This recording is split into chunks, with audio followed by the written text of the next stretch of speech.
এই বৎস তুই ধ্বংস হয়ে যাবি। কুরবানির রাত 3-4 দিন আসতে পারে, এখন বলতে একটা গরু ম্যানেজ করে ফেললো। যাই তো কবিরাজ দালালের কাছে, দেখি ও গরু টরু ম্যানেজ করবে পাই নাকি। শালা গরু না পেলে পাঠা যাবো কর্ম।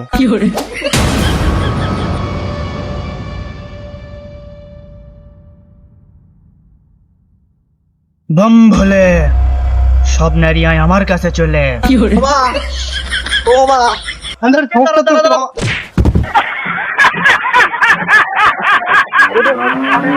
তোমার ধর ধর ধর বাবা ধর।